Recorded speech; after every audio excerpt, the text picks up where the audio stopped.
Hindi ubra eh, oh. Bingagdan to. Babali-bagan yung mga pintuan. Ito na naman at setup na naman tayo ng Las Casas dito mga brother. Ayan at pumapasok na nga yung truck natin dyan.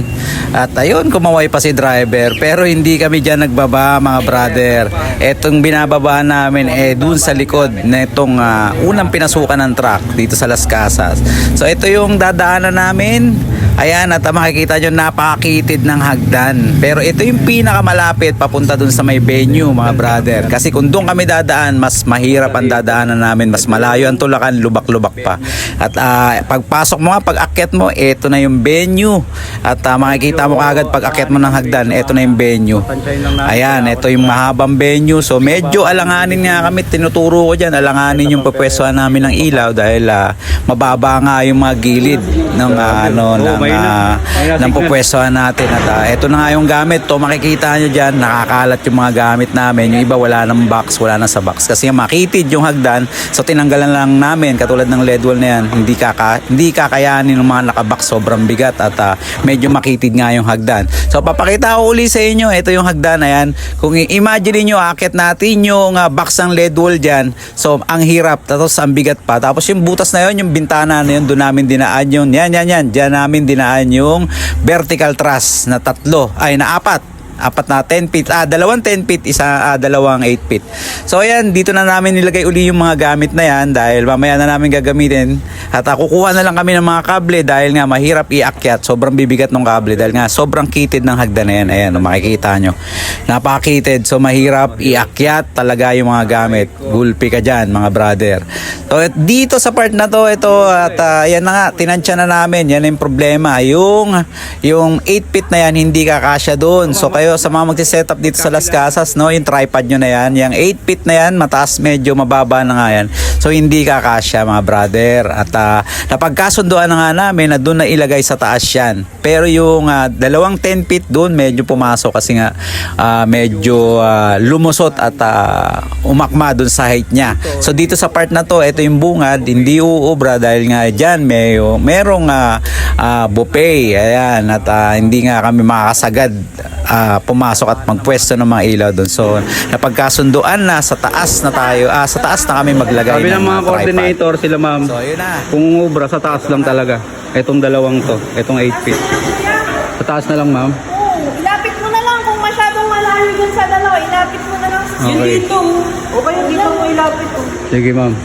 at pagkatapos nga niyan, no, ng setup na yan, ibig sabihin hindi pa kami tapos, kumain na muna nga kami ng lunch mga brother. Ayan, at dito nga nasa labas kami at malapit lang din to sa Las Casas, no, isang tawid mo lang merong kainan dyan mga brother.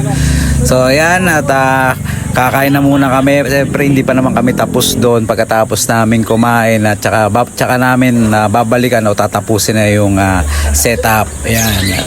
Siyempre yan, kanya-kanyang pwesto, kanya-kanyang kain na muna kami rito. At ito sa part na to, pabalik na kami. Ito na naman si Tropa. Ito yung kasama kong madalas uminom ng Cobra. Pero pagkatapos uminom ng Cobra, natutulog. Ayan, at nituturo ko, may hawak na naman siyang Cobra. Ayoko lang magpahuli kasi nga nangahabol at nananakit yan. At ito nga yung loob mga brother. Ayan yung loob ng Las Casas. Ayan yung simbahan, dyan lang sila ikakasalat. At dun yung venue, ayan yung tinuro kong yan.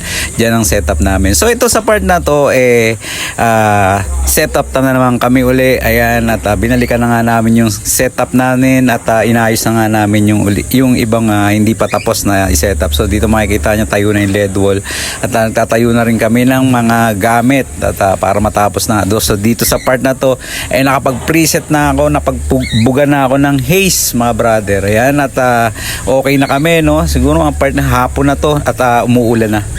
Babali-bagan yung mga pintuan. Grabe oh. Bagyo na. Oh. At habang umuulan nga sa labas, tuloy-tuloy lang yung natin, no. preset ng mga ilaw at setup, no. So dito sa part na to, ayan, medyo tumila na, ayan, at lumabas lang ako saglit, sinilip kung okay na, ayan. Yung guest hindi pa makapasok kasi nandun sa kabila at medyo umaambon pa, so nag-video lang ako ng konti rito, no, para makuha na lang natin yung kabuuan dahil ito yung buong venue. Nandiyan lang ako sa part ng pinto na yan, nasa labas lang, tapos binidyoan ko lang yung konting galaw ng ilaw, no, para maidagdag ko nga sa aking content. So eto dito sa part na to party na at ligpita na nga, no, na sa part na ng mga 11 or 12 na ng gabi. So yan, medyo may habang nagliligpit dyan, may nagpa-party at may nagsasayawan pa dyan. So pagkatapos na ito mga brother, dediretso nga kami ng Okada. So alam na, dahil pagkatapos na ito, yung dinaanan namin kanina, yung hagdang makitid na yan, at doon din namin ibababa rin yung mga gamit. So yun lang. So hanggang bukas na uli at magliligpit pa kami at yan na, medyo mamaya magpapatay na rin kami ng ilaw dyan dahil konti na yung guest. So hanggang bukas, set up uli Okada, ayan, at sige na, babu.